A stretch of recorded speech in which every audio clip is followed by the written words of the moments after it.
Thank you all very much. I have my OSU orange from my dear friend Stacy Simonich, who gave it to me as a gift. Dr. Salinger. I've always called him that, whether he is a doctor or not, because he used to be a thorn in my side when I was on ODF and W commission, but a very good thorn in my side because he educated me a lot, and I very much want to say thank you again. And if you really are retiring, I can't believe that, because you're one of the most smartest people I've met, and I appreciate all that you've taught me over the years. I have just a couple comments because I too have forest land. My husband's family does. And you talk about revenue. Oh, sorry, Chair. Can I go ahead? And ask my question? You talk about revenue earning. What is the rotation factor in the number of acreage? And what is the planting that goes in behind that? This is all one question, so I'll get it out really quick. And then most people do thinning underneath of the underbrush and do slash pile burning when they do the harvesting. Do you plan on doing that, and how fast do you come behind to replant? Mm-hmm. Great, thank you for the question. As I indicated earlier, there's several different types of forest management practices that will be conducted as part of the research program on the forest. There are thinning operations that are part of a sort of restoration harvest in existing plantations that are within reserve acreage.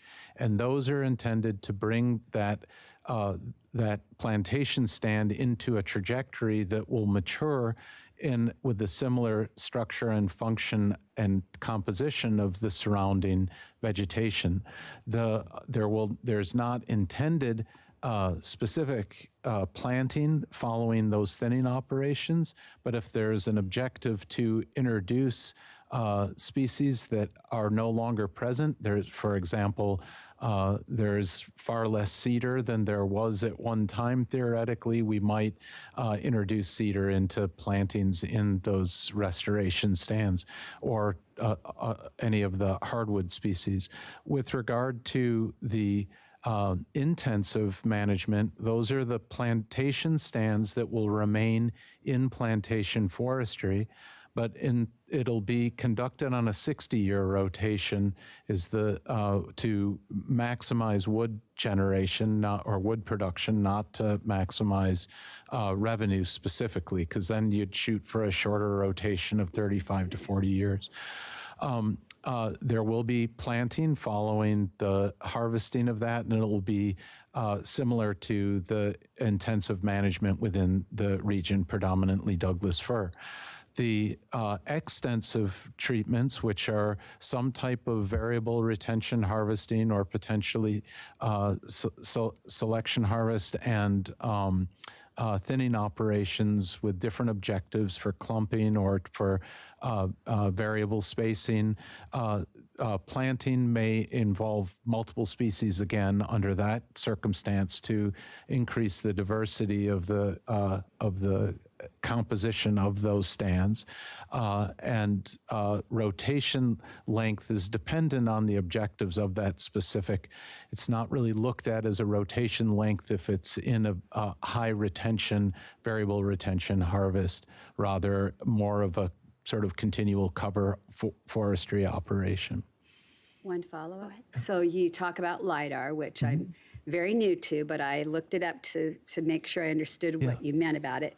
So when you start those rotations through the different cycles and stuff, I'm assuming that you will also be measuring the amount of carbon that's in the trees that you take out and the trees that you leave. And so I'd be really interested to find out how that continues to lessen the carbon the more you let the trees, you clear and let the trees be able to breathe and soak in the carbon in the air.